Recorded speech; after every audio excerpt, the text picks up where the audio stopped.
किसने पैसे के दिन वो उसके सस्पेंशन ऑर्डर अभी तैयार करवाओ, वो सस्पेंडेड है, ठीक है, आज से वो सस्पेंडेड होगा। इस पे FIR दर्ज करो आज ही। वो जो जिस बंदे ने जिस पुलिस ऑफिशियल ने पैसे लिए हैं वो सस्पेंडेड है। अभी मैं ऑर्डर जारी कर रहा हूँ, रिपोर्ट दो आज शाम को, मुझे रिपोर्ट चाहिए। मतलब आटा लेने को मैं मजबूर हूँ। ऑफिस साहब आपको आपका हक मिलेगा, आज ही मिलेगा, शाम से पहले पहले, सूरज गरूब होने से पहले आपको हक मिलेगा। अभी इसने 45,000 आपकी मेहनत मजदूरी के देने हैं। कितना टोटल 45,000 है, जस्टिफाइड है, ये सही कास्ट है, ज्यादा तो नहीं लिखी, बिल्कुल सही लिखी है।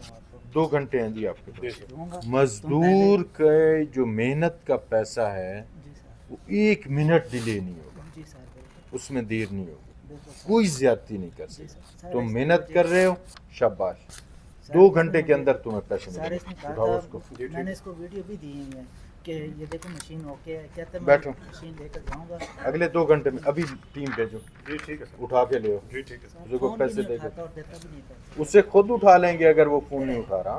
बैठो आप।